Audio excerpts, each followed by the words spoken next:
Hello friends, hope you all are fine. Today we are going to start our chapter number 1 of class 11th Sociology, and the name of chapter is Sociology and Society. Basically in this chapter we will read about sociology, how the society form and what about the structure of the society and how the things prevail in the society. We will read all of the following things in the given chapter. So let us continue. Introducing sociology. The term sociology was coined by August Comte. ये एक sociologist हुए हैं. इन्होंने पहली बार सोशोलॉजी word का use किया. फ्रेंच फिलोसफर थे और सोशोलॉजिस्ट भी थे 1839 के अंदर. He is also known as father of sociology. ये आपका एमसीक्यू है, ये पूछ सकता है कि फादर ऑफ सोशोलॉजी किसको कहा जाता है. अगस्त कॉम्टे को. As he is considered to be the first thinker who defined the scope of sociology as a discipline. और इन्होंने पहली बार सोशोलॉजी को एज अ सब्जेक्ट के रूप में या एज अ स्टडी के रूप में दुनिया को बताया. The word sociology is derived from the Latin word सोकियस मीनिंग कंपेनियन और एसोसिएट. ठीक है, मतलब सोसाइटी की बात कर रहा है क्योंकि सोसाइटी में कंपेनियंस होते हैं लोगों के. And the Greek word logos, ठीक है, मीनिंग स्टडी और साइंस. इसका मतलब होता है कि सोसाइटी की स्टडी या फिर एक पर्टिकुलर चीज़ की study.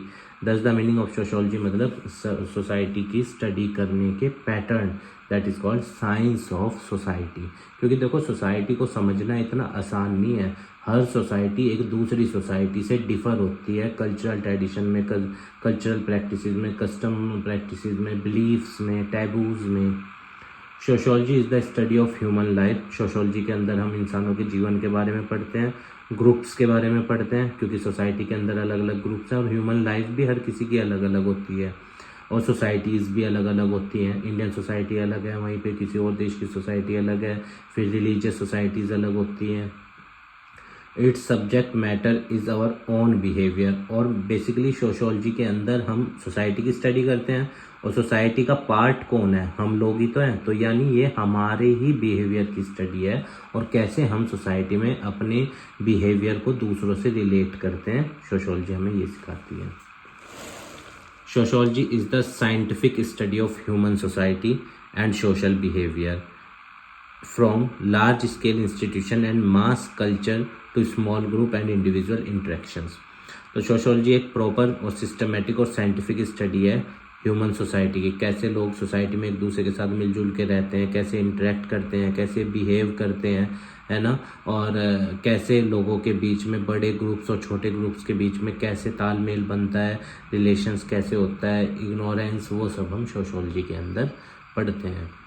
Sociology studies human society as an interconnected whole and how societies and individual interact with each other. Interconnected होती है सोसाइटी, डायरेक्टली मान लो चाहे इनडायरेक्टली मान लो. डायरेक्टली कैसे, सेम ग्रुप के लोग हैं तो they are directly connected to each other. और इनडायरेक्टली क्या है, अगर मान लो डिफरेंट ग्रुप है but there is common economic participation और सोशल और पॉलिटिकल बिलीव्स, तो दैट टाइम इनडायरेक्ट कनेक्टेडनेस हो जाएगी उनके बीच में. One of the task of sociology is to unravel the connections between a personal problem and a public issue.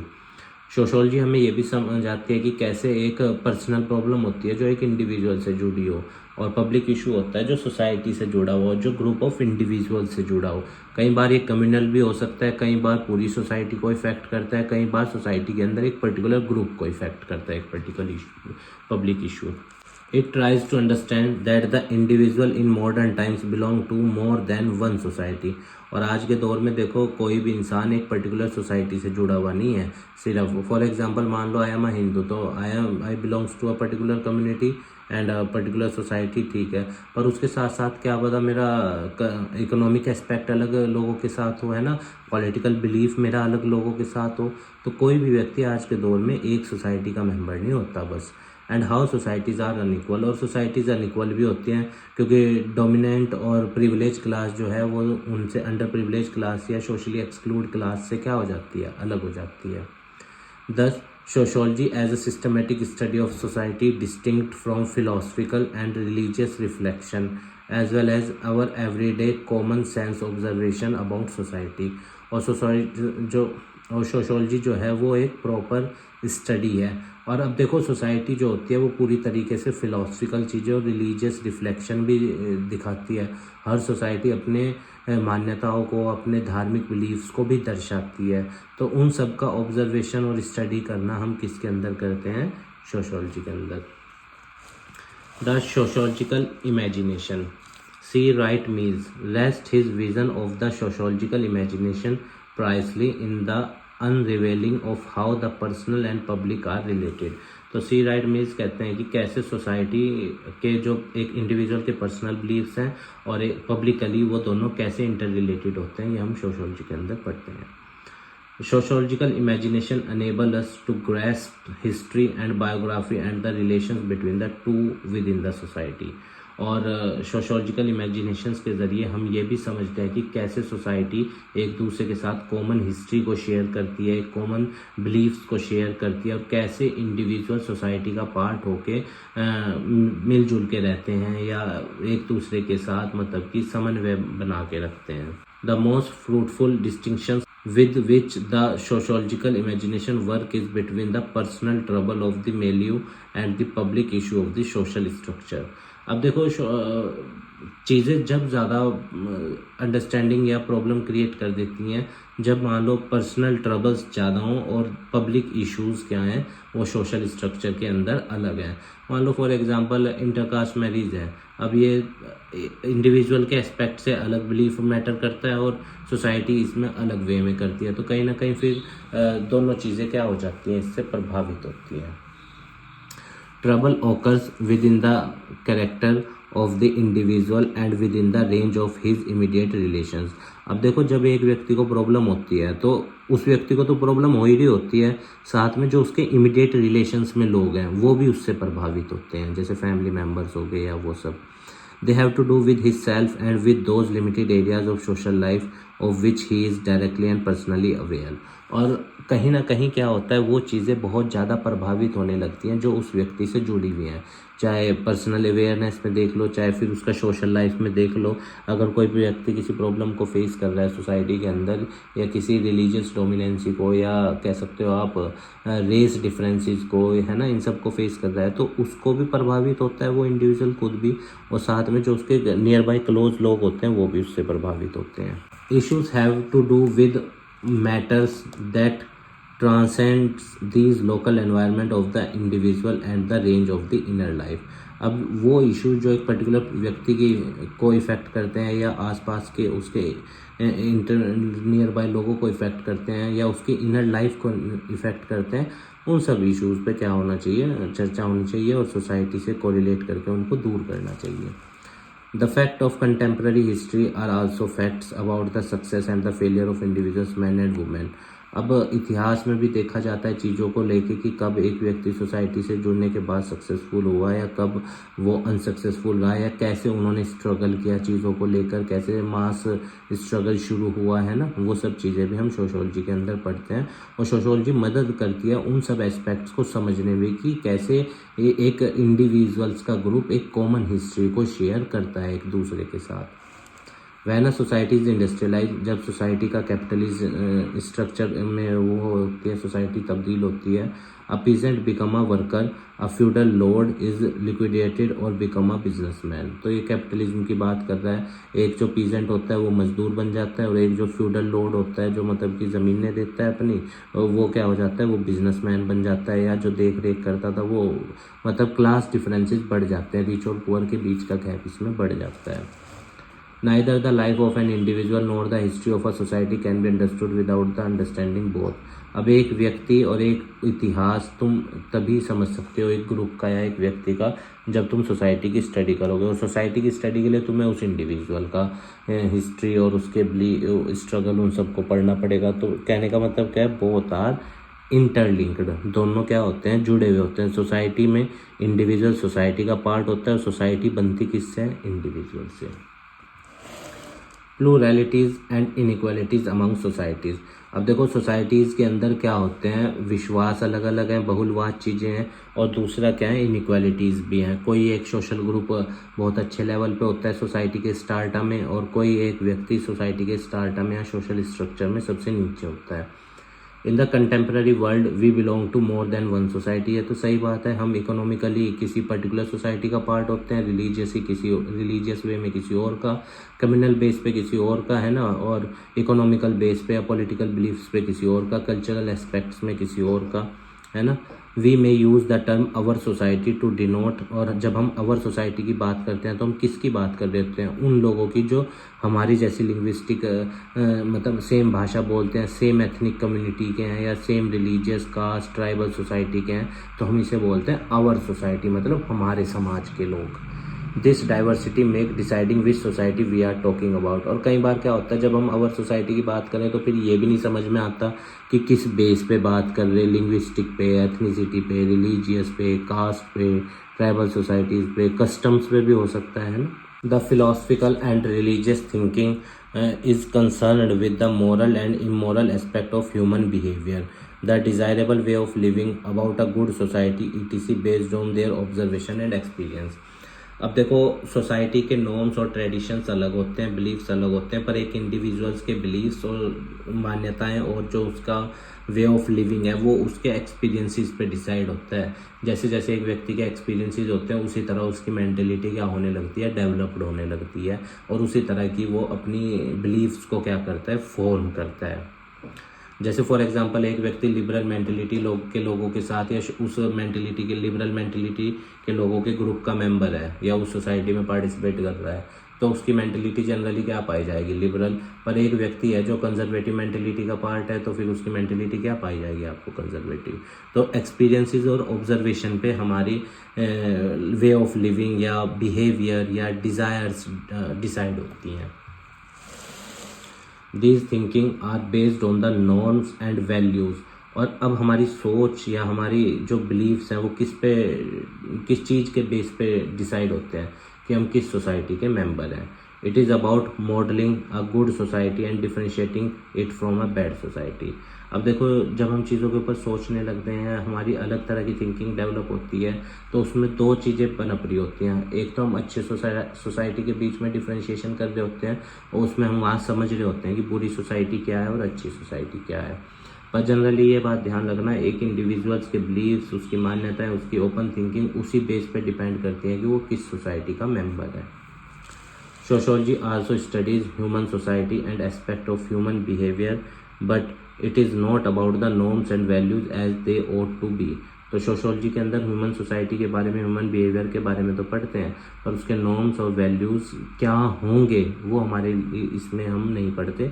हम ये पढ़ते हैं कि वो कैसे सोसाइटी के अंदर अपने बिहेवियर को कोरिलेट करने की कोशिश करता है या कैसे सोसाइटी का वो ह्यूमन सोसाइटी का पार्ट बन रहा है। एज अ डिसिप्लिन सब्जेक्ट के रूप में it is concern with the way the norms and values function in actual societies based on observation and finding collected. अगर हम सब्जेक्ट के तौर पे सोशियोलॉजी को पढ़ेंगे तो उसके अंदर हम यही पाएंगे कि कैसे सोसाइटीज़ एक दूसरे के साथ एक्चुअली में ट्रीट करती हैं या एक दूसरे के साथ इंटरेक्ट करती हैं और कैसे एक दूसरे के साथ कोरिलेशन बनता है। उन चीज़ों की स्टडी हम सोशियोलॉजी को एज अ डिसिप्लिन में करते हैं। Empirical study of society is an important part what sociologist do. तो डीप स्टडी जब सोसाइटीज़ की करी जाती है तो जनरली ये सोशियोलॉजिस्ट करते हैं। क्यों? ताकि वो सोसाइटी के हर आयाम को क्या कर सकें, समझ सकें। When sociologists are studying society, they must be willing observe and collect finding whether it is to their likings or not। और जब सोशोलॉजिस्ट समाज की स्टडी कर रहे होते हैं तो उस टाइम वो दोनों चीज़ों को देखते हैं, ऑब्जर्वेशंस को या उस तरह की फाइंडिंग्स को कलेक्ट करते हैं जो उनके लिए ज़रूरी हैं भी और नहीं भी हैं। क्योंकि देखो, हर सोशोलॉजिस्ट की अपनी भी एक अवधारणा होती है जिससे वो चीज़ों को ऑब्जर्व करता है, सोचता है या उसी तरीके से वो सोसाइटी को देखना चाहता है। तो जो चीज़ें लाइकिंग होती हैं, उसको पसंद होती हैं, वो फाइंडिंग्स को कलेक्ट कर लेता है, और जो नहीं होती जनरली उस बेस पे वो सोसाइटी के अलग नॉर्म्स को, अलग बिलीव्स को डिफाइन करता है। Sociological thinking is bound by scientific procedures.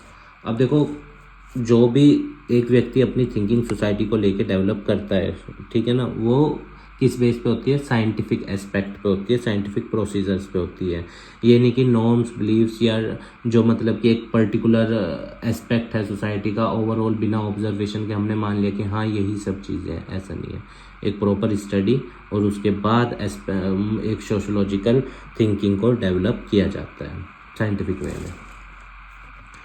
The statement that sociologists arrive at should be through observation of certain rules of evidence that allow others to check or repeat to develop the finding further।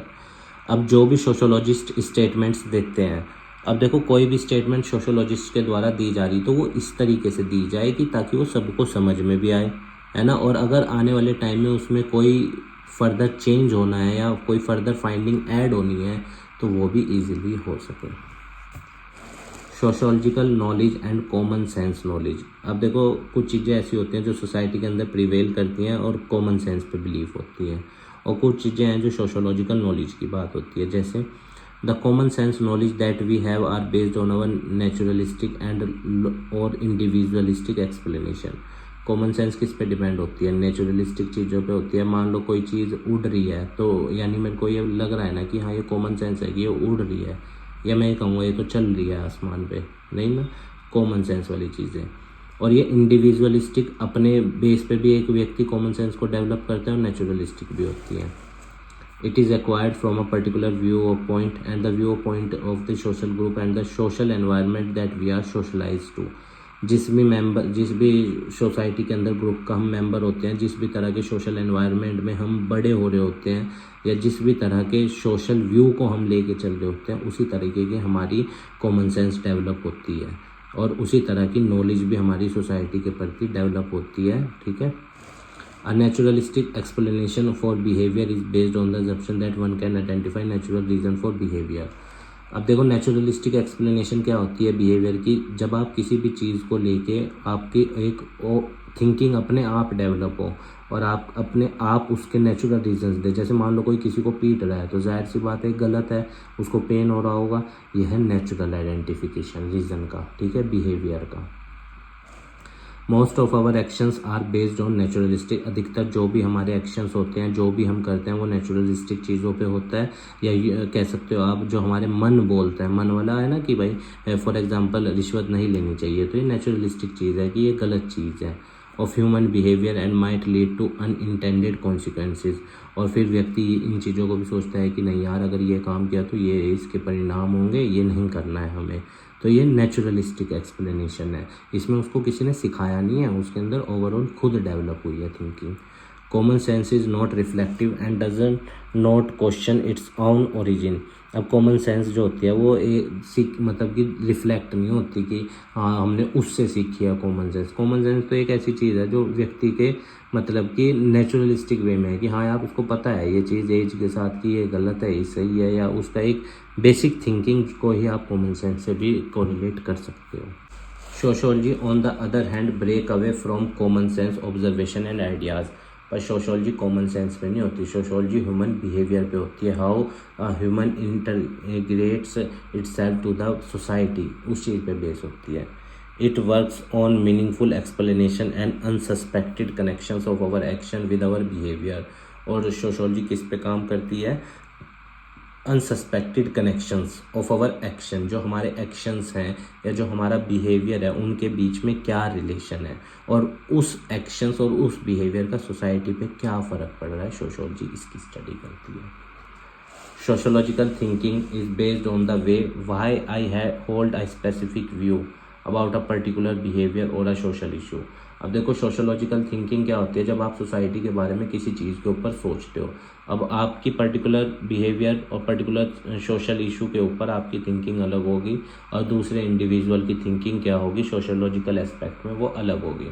For example window remarriage एक time में India के अंदर concept था, तो नहीं था मतलब सती प्रथा वाला या वो। अब आप एक सोशल इशू पे आप अलग वे में सोचोगे और एक व्यक्ति अलग वे में सोच रहा है।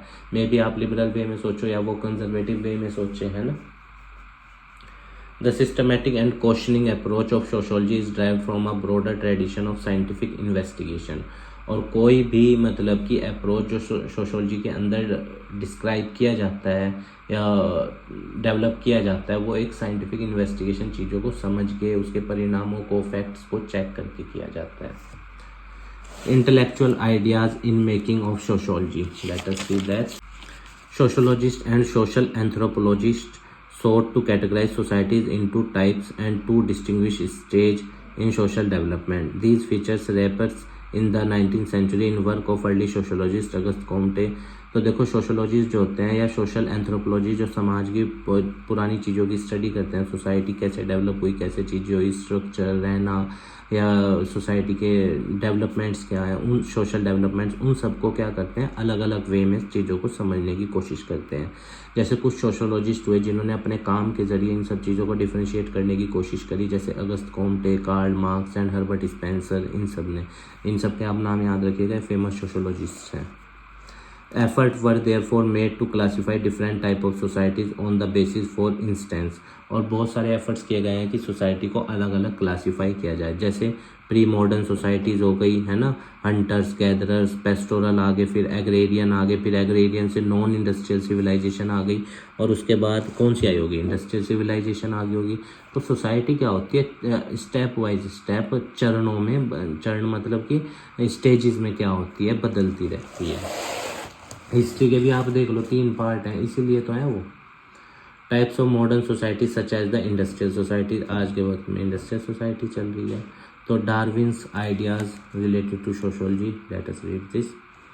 Society was compared with living organism and efforts were made to trace it growth through stage comparable to the those of organic life. तो सोसाइटी को क्या होता है, एक मतलब कि जीवित लोगों की स्टडी मानी जाती है, और इसमें परिवर्तन जो देखे जाते हैं किससे, प्रीवियस वालों से। जैसे आज हम जहाँ पे भी स्टैंड करते हैं तो प्रीवियस सोसाइटीज़ कहाँ एक्सटेंड करती थी या आज की सोसाइटीज़ में, और उन सोसाइटीज़ में डिफरेंसेस क्या हैं, डार्विन अपने उसमें ये बोलते हैं। This way of looking at society as a systematic part, और इसमें ना हम सिस्टमेटिक स्टडी करते हैं, जाहिर सी बात है फैमिली स्ट्रक्चर की, स्कूल स्ट्रक्चर की, etc.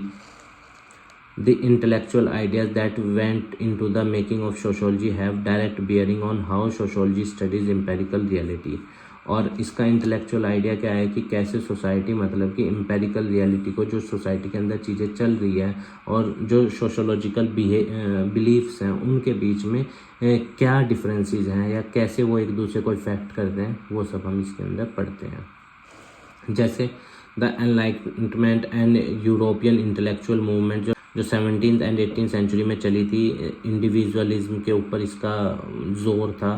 There was also great advancement of scientific knowledge and a growing convictions that the method of the natural sciences should and could be extended to the study of human affairs.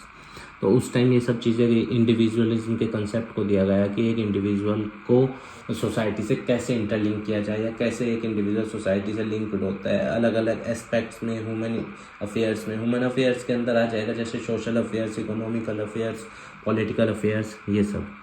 August Comte believe that sociology would contribute to the welfare of humanity. Auguste Comte का ये मानना था कि जो समाज शास्त्र है वो लोगों की भलाई के उसमें कंट्रीब्यूशन करेगा। क्यों? क्योंकि जब हम सोसाइटी के स्ट्रक्चर को समझ जाएंगे तो हमारे लिए बहुत आसान हो जाएगा सोसाइटी के अंदर जो इश्यूज हैं उनको रिजोल्व करना।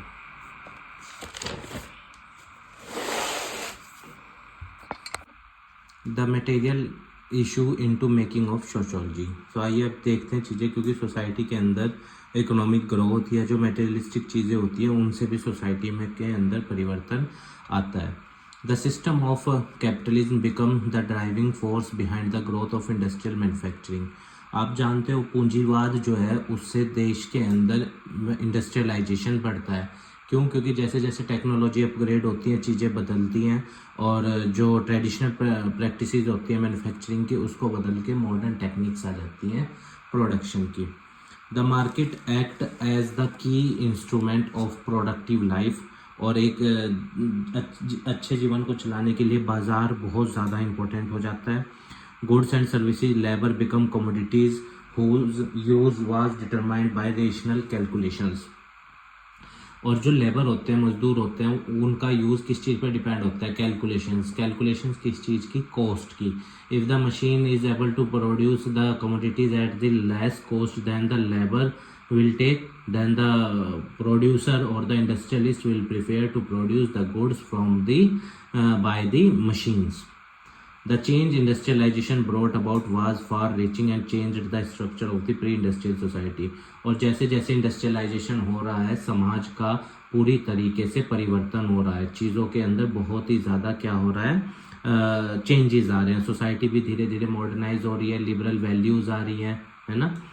अर्बन सेंटर्स एक्सपेंडेड एंड ग्रू, जैसे जैसे इंडस्ट्रियलाइजेशन बढ़ता है, शहर बड़े होते चले जाते हैं। और it was also marked by new kind of social interactions, और सोसाइटी के अंदर नए तरीके के नियम कानून या नए तरीके की व्यवस्थाएं भी क्या होने लगती हैं, स्थापित होने लगती हैं।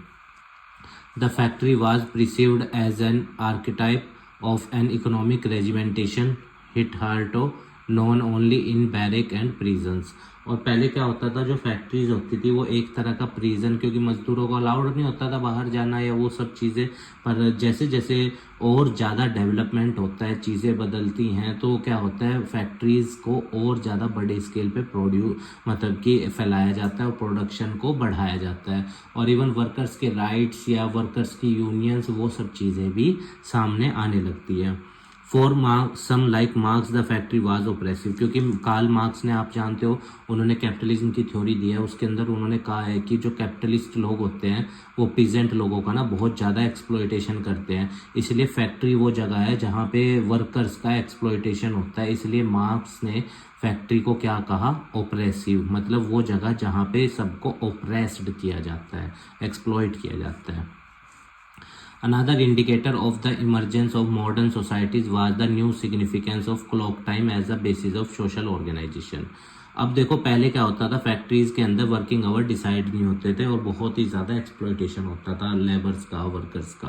पर आज क्या है, क्लॉक टाइम वाला सिस्टम है, जैसे 9 से 5, या फैक्ट्री में 8 घंटे की ड्यूटी है, 10 घंटे की ड्यूटी है। तो उससे सोसाइटी का स्ट्रक्चर बदल रहा है, क्योंकि शिफ्ट्स भी शुरू हो चुके हैं ना, डे शिफ्ट, नाइट शिफ्ट, ये क्लॉक टाइम वाला सिस्टम शुरू हो चुका है। और अब तो हर जगह ऑर्गेनाइज्ड हो, चाहे ऑर्गेनाइज्ड हो, सब जगह यही सिस्टम चल रहा है। Prior to the development of industrial capitalism, work rhythm were set up by factors such as period of daylight. और पहले इंडस्ट्रियलाइजेशन से या कैपिटलिज्म से पहले क्या होता था कि मान लो डे लाइट, अगर रात्रि होने को है, सूरज छुपने को है, चलो अब काम बंद कर दो, इस तरीके से होता था, है ना।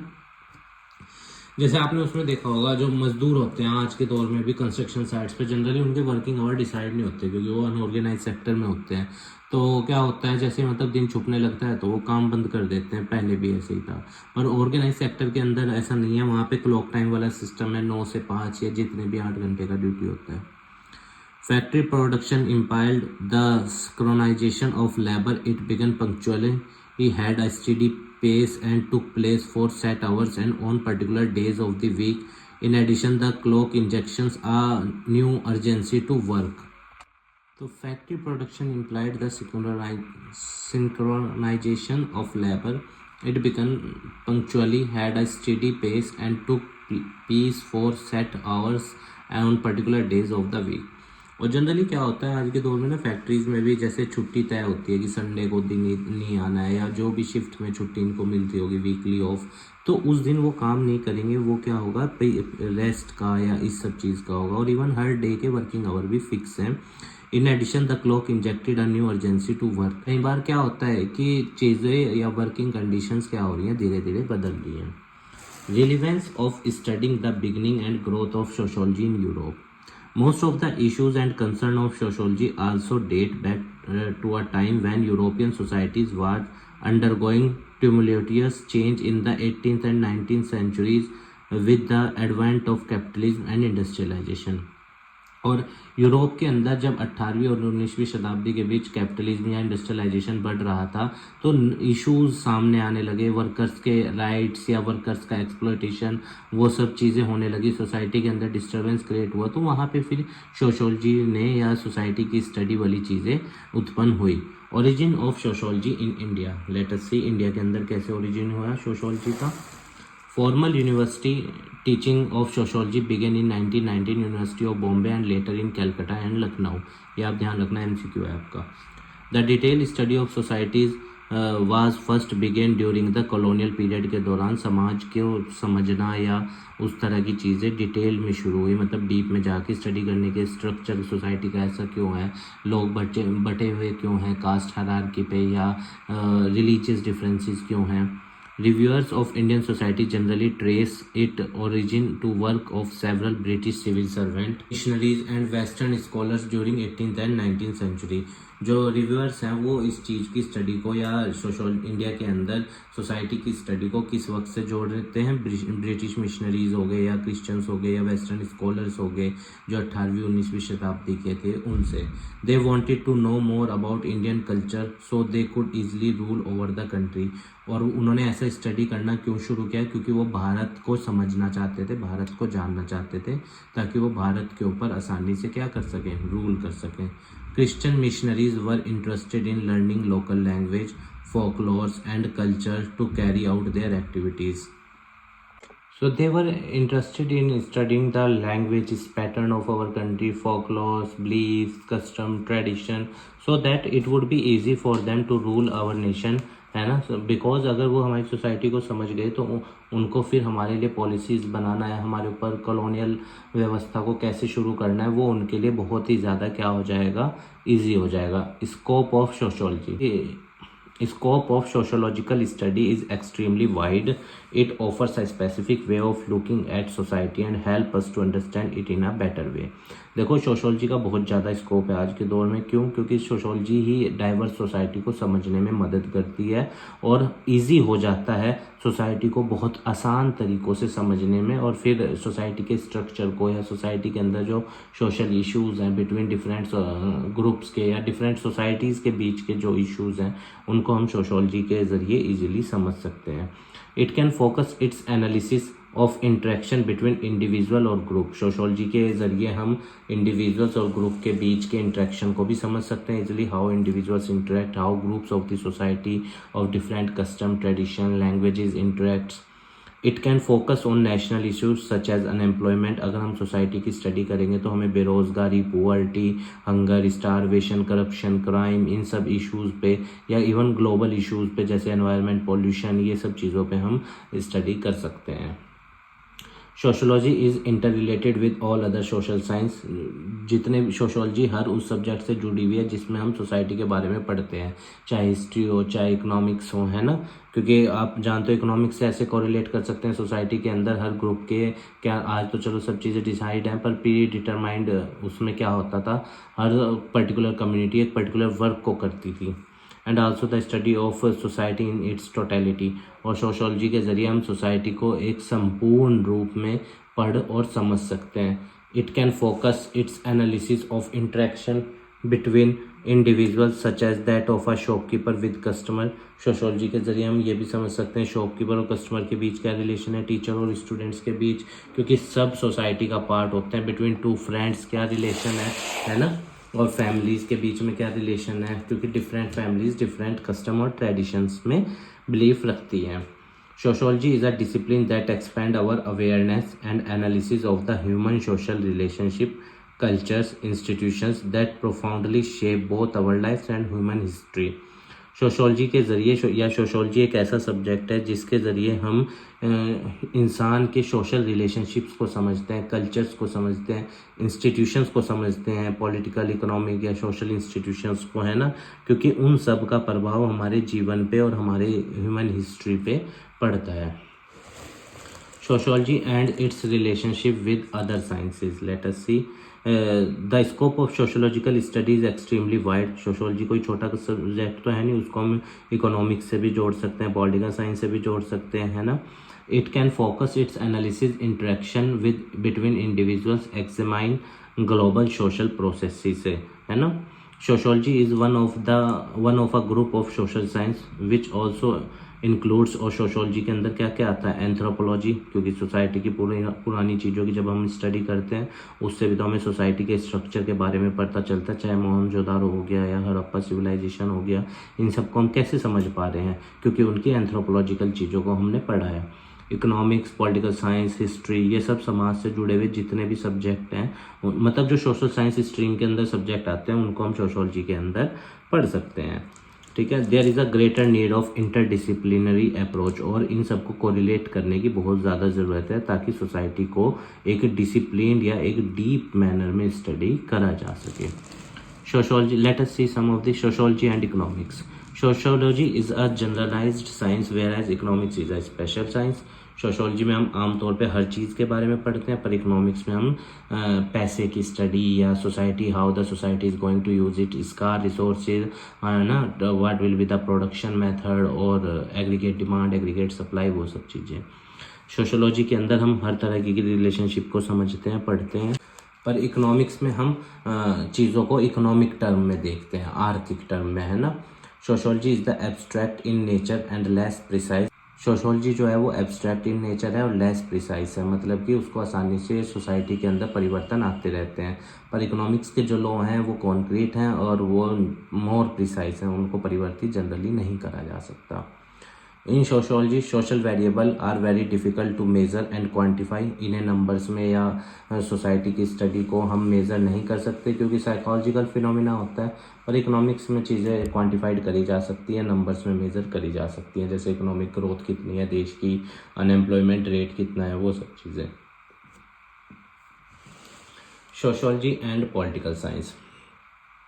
Sociology is a science of society, political science is a science of state and government. Sociology में हम समाज के बारे में पढ़ते हैं, पॉलिटिकल साइंस में हम देश की व्यवस्था, सरकार या राज्य व्यवस्था, उसके बारे में पढ़ते हैं। सोशोलॉजी स्टडीड बोथ ऑर्गेनाइज और अनऑर्गेनाइज सोसाइटी, आप दोनों को समझ सकते हो इसके अंदर। पॉलिटिकल साइंस में आप सिर्फ ऑर्गेनाइज सोसाइटीज़ को पढ़ सकते हो और अनऑर्गेनाइज सोसाइटी को हम पॉलिटिकल साइंस के ज़रिए नहीं समझ सकते। सोशोलॉजी का बड़ा स्कोप है क्योंकि वो सारे सब्जेक्ट को कवर करता है या सोसाइटी के हर एस्पेक्ट को कवर करता है, पर पॉलिटिकल साइंस नैरो फील्ड है क्योंकि ये सिर्फ पॉलिटिकल सिस्टम को कवर करता है, सोसाइटी के या पॉलिटिकल व्यू को कवर करता है। Sociology study man as fundamentally a social animal. देखो, एक इंडिविजुअल है जो सोसाइटी का पार्ट है, सोसाइटी से हर एंगल में जुड़ा हुआ है, पर पॉलिटिकल साइंस में सिर्फ हम किसके बात करते हैं, पॉलिटिकल वे में एक व्यक्ति की बात करते हैं। The approach to sociology is sociological, it follow its own method. Sociology के अपने मेथड्स होते हैं, साइंटिफिक मेथड्स होते हैं, पर पॉलिटिकल साइंस के जो मेथड होते हैं वो सिर्फ पॉलिटिकल होते हैं, मतलब राजनीतिक होते हैं। उसमें हम राजनीतिक गतिविधियाँ या व्यक्ति और राज्य के बीच के संबंध या व्यक्ति के अधिकार, उन सब चीज़ों की बात करते हैं।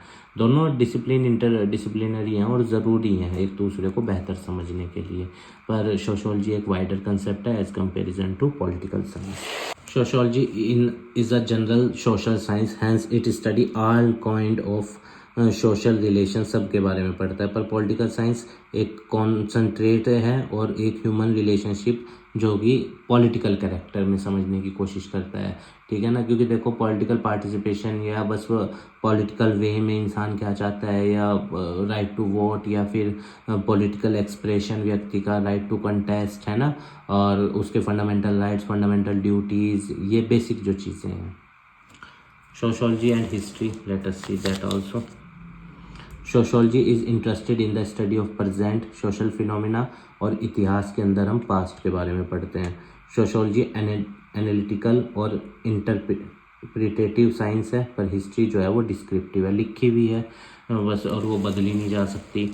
सोशोलॉजी जनरल साइंस है, हिस्ट्री स्पेसिफिक है क्योंकि हम हिस्ट्री के अंदर सिर्फ इतिहास के बारे में पढ़ते हैं, और सोशोलॉजी में हम सोसाइटी का इतिहास, सोसाइटी का आर्थिक व्यवस्था, सोसाइटी की पॉलिटिकल व्यवस्था, cultural aspect. Sociology make use of questionnaires, surveyor's, interview, ये सब कराए जाते हैं। हिस्ट्री में तो क्रोनोलॉजी चलती है ना, जैसे क्रोनोलॉजी ऑफ कॉइन्स, उसके वक्त में ये सिक्के थे, फिर उसके बाद ये, फिर उसके बाद ये, है ना, और या फिर ईयर वाइज चीज़ें चलती हैं। Sociology has a wide scope, history का नैरो है, जाहिर सी बात है। तो सोशोलॉजी यंग साइंस, हाल फिलहाल में ही हुई है, और हिस्ट्री जो है वो तो बहुत लंबे टाइम से चलती आ रही है, ओल्डेस्ट साइंस है। Sociology and psychology. Psychology pertains to the study of human mind, whereas sociology जो है वो ह्यूमन बिहेवियर की स्टडी करती है, how a individual's behaviour develop, है ना। Psychology deals with the individual or small group. Sociology deals with the larger group of the society. Psychology experimental process पे है, Sociology observational process पे है, क्योंकि सोसाइटी को ऑब्जर्व किया जाता है इसके अंदर। Sociology deals with human emotion, whereas psychology deals with human emotions, but sociology interaction of people, how an individual is going to interact in the society, sociology deals with that, but psychology deals with human emotions, when the individual start to weep, laugh, and how he reacts on the things, है ना, stress, वो सब चीज़ें। Sociology and social anthropology. Sociology is the study of existing society, जो society आज exist करती है sociology उसकी स्टडी है। पर एंथ्रोपोलॉजी किसकी स्टडी है, जो स्मॉल या सिंपल सोसाइटीज़ हैं, जो मतलब कि अनचेंजिंग है या and lacking in historical record में नहीं है। एंथ्रोपोलॉजी के अंदर हम वो सब चीज़ें पढ़ते हैं, उस इतिहास के बारे में समझने की कोशिश करते हैं जिसका रिकॉर्ड नहीं है। एंथ्रोपोलॉजिस्ट जो होते हैं उनका एरिया स्मॉल है, वे मतलब वर्किंग का, पर सोशोलॉजिस्ट का एरिया बहुत बड़ा है क्योंकि उन्हें हर एस्पेक्ट में चीज़ को देखना पड़ता है। Social anthropologist generally lives in community that they study in order to record what they see. Social anthropologist कौन से होते हैं, जो सोसाइटी की स्टडी करते हैं और वो हर उस चीज़ को रिकॉर्ड करने की कोशिश करते हैं जो वो देखते हैं। To some extent sociology and social anthropology are similar areas, जैसे कुछ चीज़ें कॉमन है, कल्चर एंड सोसाइटी की स्टडी वो हम एंथ्रोपोलॉजी में भी करते हैं, सोशल एंथ्रोपोलॉजी में, और सोशोलॉजी में भी करते हैं। Branches of sociology, micro sociology के अंदर आप क्या पढ़ते हैं, day to day human behaviour की जो एक्टिविटी हैं या फेस टू फेस इंटरेक्शन है ना, ये इंडिविजुअल्स के बीच में भी हो सकता है और स्मॉल ग्रुप्स के बीच में भी हो सकता है। पर मैक्रो सोशोलॉजी के अंदर आप लार्ज स्केल के जो बड़े ग्रुप्स हैं, ऑर्गेनाइजेशंस हैं, पॉलिटिकल सिस्टम है देश के अंदर और इकोनॉमिक ऑर्डर है, उस सब के बारे में पढ़ते हैं। तो उम्मीद है गाइस आपको चैप्टर समझ में आया होगा। अगर किसी पॉइंट में कोई डाउट है तो आप हमें कमेंट बॉक्स में बताना, हम उसका आंसर देने की पूर्ण रूप से कोशिश करेंगे। देखिए चैप्टर थोड़ा बड़ा था, ब्रीफ में समझना बहुत ज़रूरी था, तो नोट्स आप खुद से लिखिएगा, बहुत अच्छा रहेगा, ठीक है ना। खूब मेहनत कीजिएगा, खूब लाइफ में आगे बढ़िएगा, यही हमारी मनोकामना है। देश को अच्छा बनाइएगा, इस समाज को अच्छा बनाइएगा और अपना अस्तित्व इस समाज में स्थापित कीजिएगा। और देखिए स्टूडेंट्स, ये सोशोलॉजी एक सोसाइटी की स्टडी का सब्जेक्ट है। अगर किसी पॉइंट से आपकी कोई भावना हर्ट हुई है तो मैं आपसे उसके लिए क्षमा मांगता हूँ, क्योंकि मेरी कोई इंटेंशन ऐसी नहीं है आपकी किसी भावना को हर्ट करने की। फिर भी अगर चीज़ें ऐसी उस दिशा में गई हैं तो आप उसको एज ए लर्नर ही इनटेक कीजिएगा, ठीक है स्टूडेंट। स्वस्थ रहिएगा, धन्यवाद।